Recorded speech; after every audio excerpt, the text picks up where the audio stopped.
Hey everybody, welcome back to Backlog Banter. I'm your boy Abram, joined as usual by Tucker Hazel. We are here today to review the first half of 2021. But before we do, let's do a couple things, little housekeeping plug, if you will. Link to our Discord, the subscription button, the like button, the bell. They're all percolating in the description, right?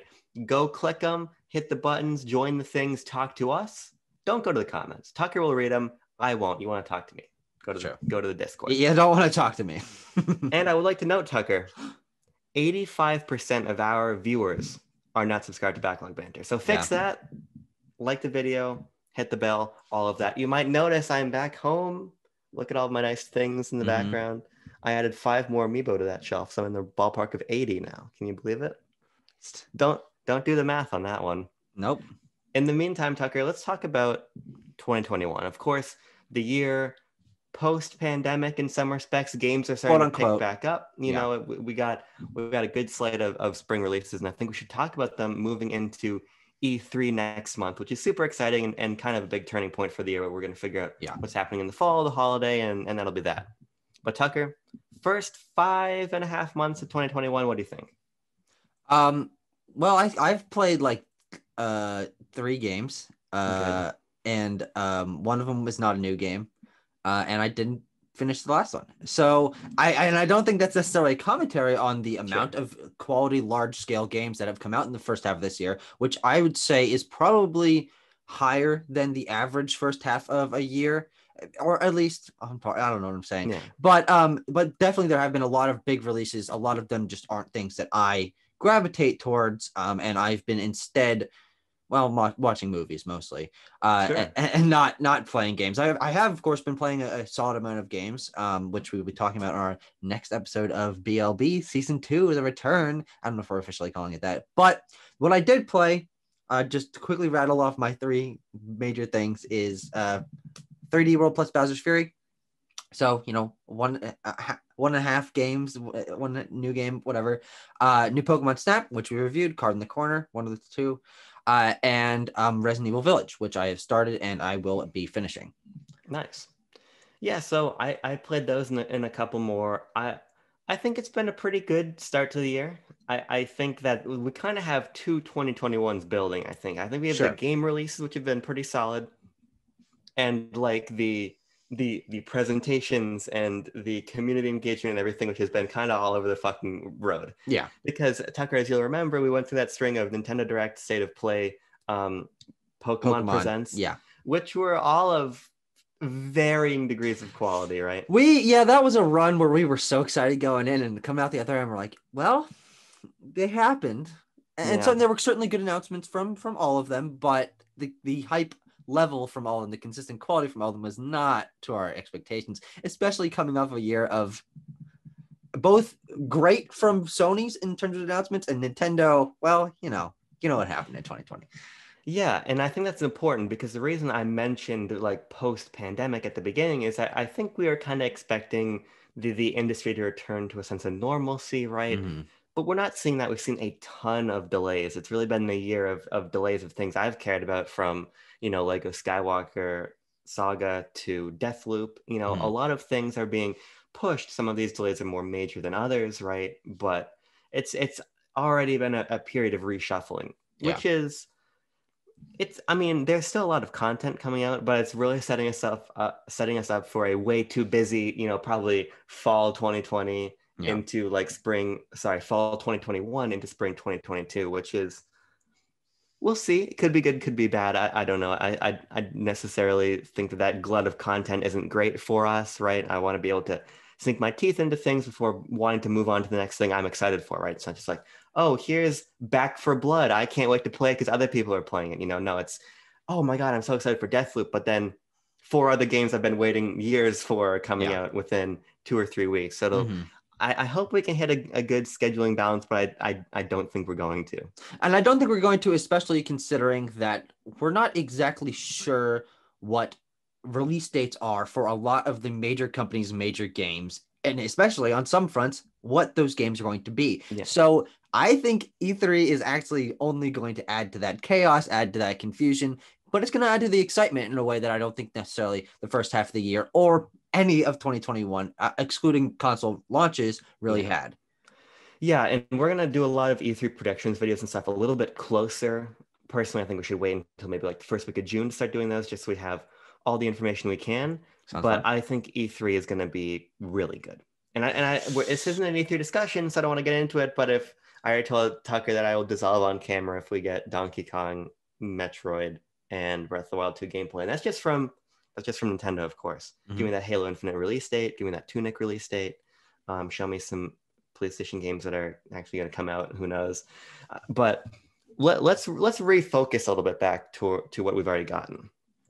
And I think we both probably care the most about Nintendo for the purposes of this conversation. Yeah.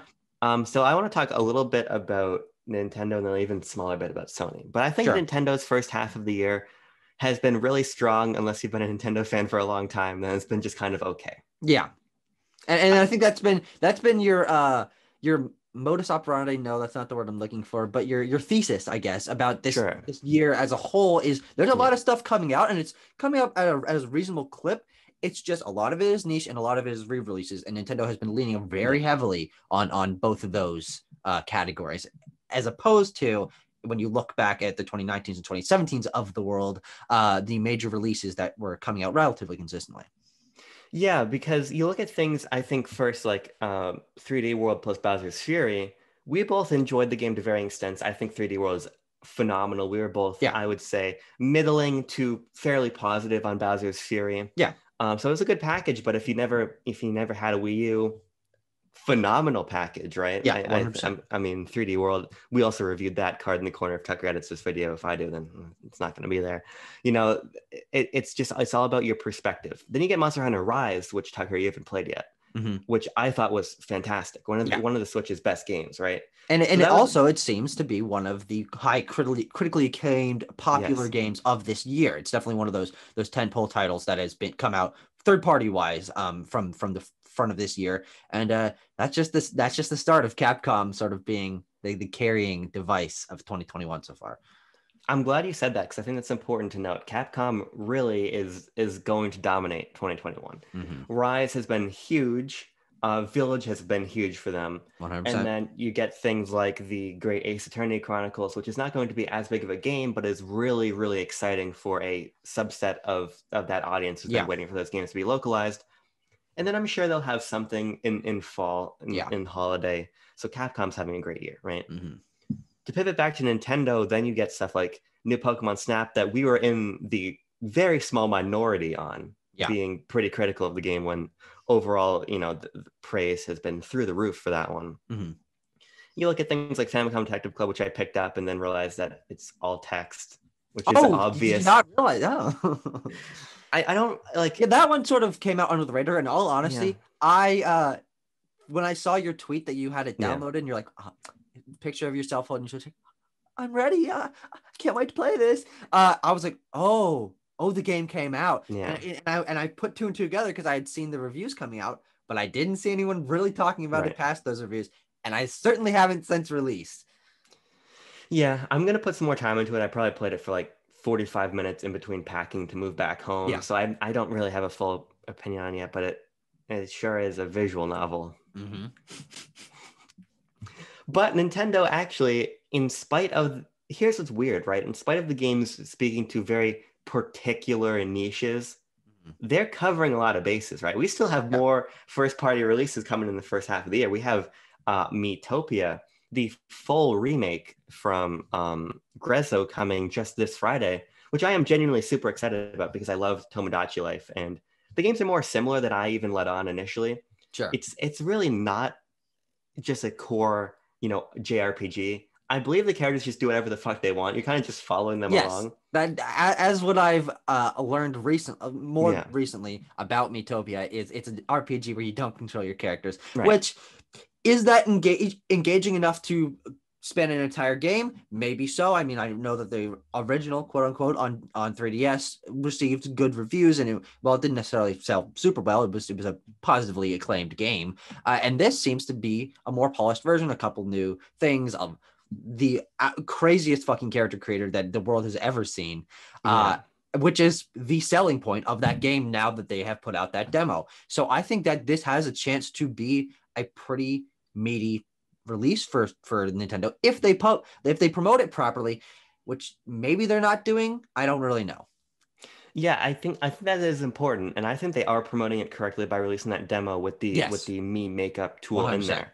Because if you want to talk about just like fun community moments from the first half of the year, that was definitely one of them when people very very quickly realized how nuts the makeup tool is. My brain even can honestly, and I have not downloaded the demo. I Yeah. might get the game. I'm not sure, but I physically have no idea how you get some of that stuff to happen. Like it Yeah. does not compute to me. Like how do you place the like what? Huh? It's so wild, and people are so artistically creative with it. It's very impressive. I have to say, for me, it kind of defeats the purpose of it being a me game. That's a really Sure. subjective thing. For me, when I play the game, I'm just gonna make like people. But Mhm. that's my personal preference. I think the fact that Nintendo is unleashing that kind of tool is really exciting. Yeah, especially Um, considering how restrictive the Mii creator is on Switch. yes, Has it evolved since the Wii? Oh, which is barely. weird. Which is weird because it was better on Wii U and other Mhm. places, and then they were like, the Mii's no longer exist. Fuck them. Put them like 3 menus deep, Yeah, which and is they release a video of how to create Mii's on your Switch, where you have to dig through the menus and like do all that stuff. Like, this is an indication of an issue, Nintendo. yeah. Fix it. It's actually not that hard to fix. But Tucker, I think on the whole, for me, the first half of Nintendo's 2021 was pretty solid. Even if not all these games hit the way I wanted them to, I have had a pretty good start to my year on Switch. And you throw in things like Pac-Man 99, you throw in Yeah. Oh yeah. um, some nice little presentations here and there. And not only is there, I think, a pretty solid amount of games that have been released, but a pretty bright future looking forward. Of course, I got my beloved Splatoon 3. Yep. That video is doing great, by the way. It's almost at 1,000 views. That one Really. that's yeah, it's slowly building up, which is pretty cool. But short term, if some of these rumors pay off, we're gonna have pretty good second half of the year. Oh, saving that for another video though. It Yes, contained the hype. yes. Contain the hype. Push it down. Hide your feelings. If we're gonna talk Don't about talk to people. if you want to talk about pushing down hype, let's talk about PlayStation a little bit, if you would oblige me. I will certainly oblige you because this is the unredemption story of the year, as most people realizing that Sony's making some strange decisions that are not necessarily promoting the excitement from their community. Yeah, so we talked about kind of all of it in a separate video, kind of hinging around the stores closing and then being reopened because, of course. Yeah. So Sony, of course, are doing a lot of bizarre things. At the same time, the PS5 is selling incredibly well. Yes. There's this strange myopic viewpoint of the system, I think, because it's still so hard to find that it's Mm-hmm. not selling well. But actually, like pound for pound compared to what the PS4 was, it's selling ahead of that system, Okay. which is very interesting. Which also kind of makes it frustrating that so many exclusives are cross-gen when we weren't entertaining that kind of conversation before. Of course, there's other factors, the PS4 and 5 being a lot closer in parity, easier to make Mm-hmm. ports between them, right? But Yeah. it's definitely a little bit frustrating as a PS5 owner having so little truly original content to play, right? Yeah. That said, Tucker, I did pick up Returnal, You did. and I got kind of sucked into the undertow of finishing up college and having other games we were playing for the channel and everything. Finishing up college, pretty important, I would say. Pretty important, Returnal, yes. important. Not discounting it Returnal, but college, school. Probably a little bit more important than Returnal, which is disappointing because that game is really fucking awesome. Yeah.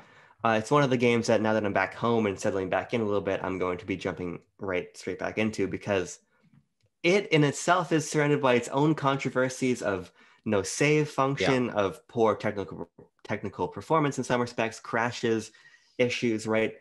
Housemarque actually released a patch and rolled it back because it wasn't functioning right. There have Huh. been Did not hear about that. Yeah, there's been a lot of strange issues, but the core of that game is really compelling. Mm-hmm. And Ratchet looks really great. I'm excited about Ratchet and Clank. But on the whole, I don't regret my PS5 purchase, Mm-hmm. but I don't not regret my PS5 purchase, if that makes sense to you. Well, I find those slightly contradictory, but I think I Yeah. understand the sentiment. And I've been seeing this a lot more recently online of people sort of realizing that the exclusive content for the PS5 exists, but barely. And Yeah. and the idea of you dropping $500 on it and going through the rigmarole of worrying about getting one at launch and then the console coming out and not necessarily having those system sellers to back it up, and also in some respects with the store and stuff being a little bit clunky. It's things where a lot of people who are PS5 owners are saying, hey, look, it's not something you have to push yourself for to get right now. Hopefully, once Sony has more press conferences leading through the end of the year, they start to build out that exclusive library, fix some things with the console, and make it that must-own console, which, of course, a lot of people are eager to buy one. But I think that also is led by the fact that it is hard to get, and people are wanting to pick one up as soon as they can. And as soon as those notifications go out on Twitter, everyone loses their fucking mind.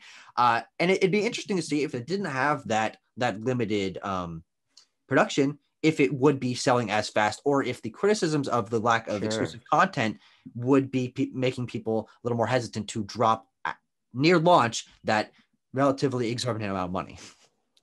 Yeah, I think that's a really interesting point about it being both helped and hurt by its current position on the market. Yeah. And it would be interesting to see a different situation, and even not even if it was completely ubiquitous, but even if it was just like the Series X, which is not super difficult to find if you want one, you know. It's also interesting because like pre-release PS5 and post-release PS5 really just don't feel the same, you know. There was so much momentum, in my opinion, around, oh, we have all these exclusives, but so few are materializing. Sure, yeah. Where is Forbidden West? Where is Ragnarok? Where are these games we heard about, right? Sony comes out and says, oh, we have 24 exclusives in development. Half of them are new IPs.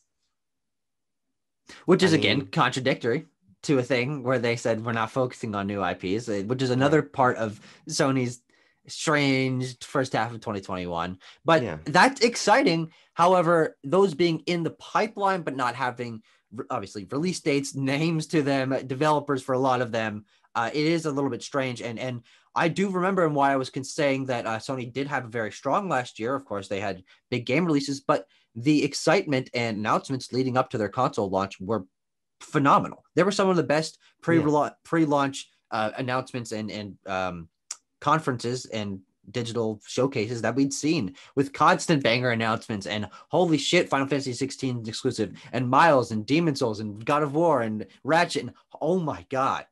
But those games aren't on the console yet, and some of them we don't know when they will be. Most of them, actually.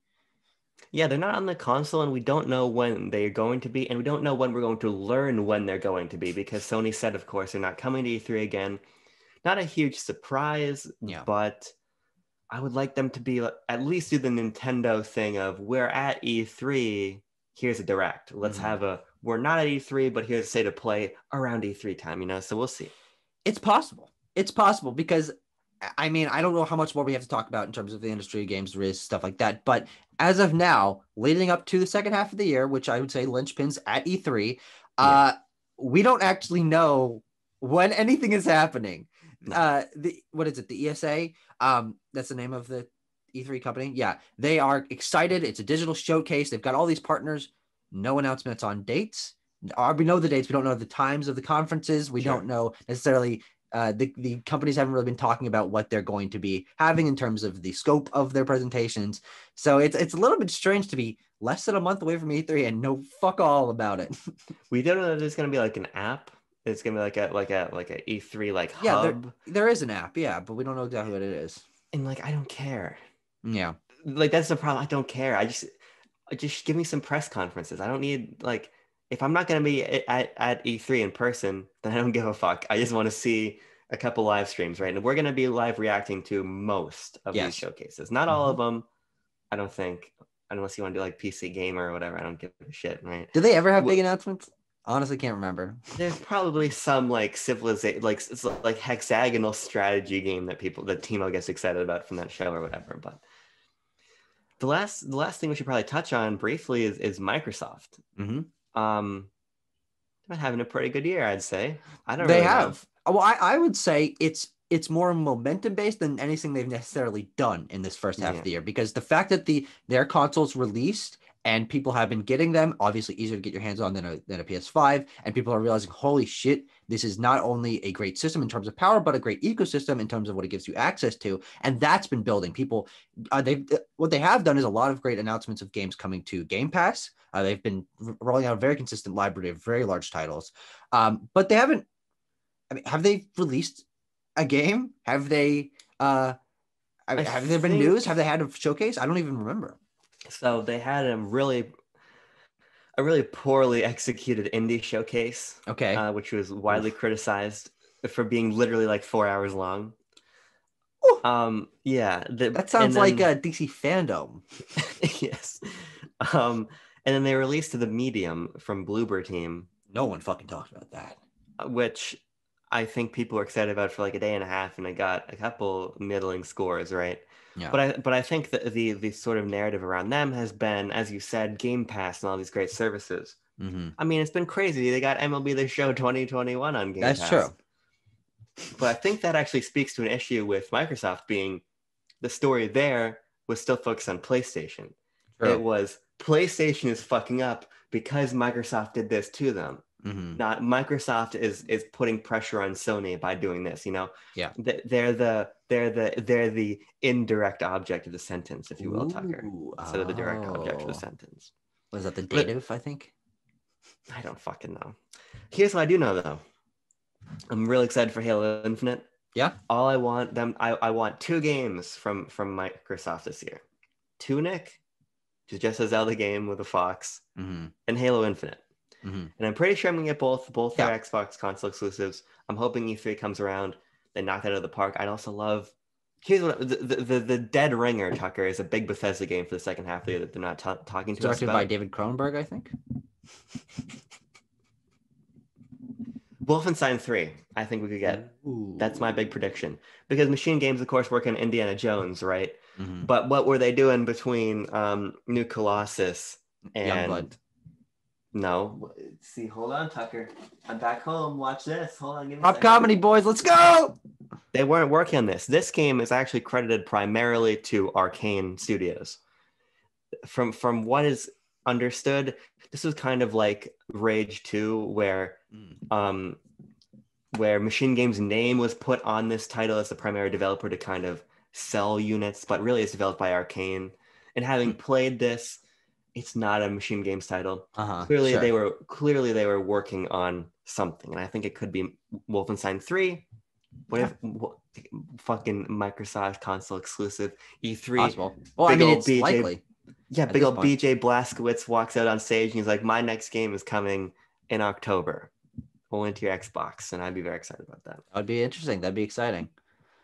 But Tucker, that's kind of 2021, the first half of it. Mm-hmm. I mean, there's a few other things we didn't talk about. I mean, Hitman 3, It Takes Two. Oh, that's pretty good. I played that one. But on the whole, it's solid, and I think that the games that did come out with Rise and New Pokemon Snap and Village, these and also Outriders, right? People really like that game. Apparently, I downloaded it because it was free on Game Pass. I never started it. Yeah, but so there have been a solid amount of games that the community has definitely come together around. It does feel like there's always at least something that people are interested in releasing, but at least for me, not a lot of big linchpin titles, which is fine. We're still leading out of the pandemic and into a lot of delays, which will be maybe glomming up together near the end of the year, start of next year. But that doesn't decrease my hype for the rest of the year. In fact, it probably only increases it, considering we don't know what's coming. There will be stuff coming, and the stuff that is coming is pretty exciting. So second half of the year, E3 predictions, E3 itself, E3 post discussions. I can't wait. I can't wait either, but mostly just for Nintendo stuff. Yeah. But we'll see. We could get some cool stuff. I think E3 is really going to be genuinely great this year. And we'll cover it in very close detail. Very close detail. It's going to be a lot of content. We're going to milk it for views. Yeah. We're also both excited about E3. So sure. We'll talk to you in a later video. Like I said, Discord, like, subscribe, bell. You know what to do. You've seen a fucking... If you go on Backlog Banter's channel, you've seen a YouTube video before. You know what to do. And if this is the first YouTube video you've ever seen, holy shit, A, but B, let us know, because that would change our entire worldview, probably. And if it's the first video you've ever seen, don't look anywhere else. Just follow Backlog Banter. Sure. Yeah, there's no other content. This is the end game. If Smokey the Bear is for forest fires, what bear is for electrical fires? Good point. Good point. Never thought of it that way. Jed the bear. Babe, wake up! New Hotel Transylvania trailer.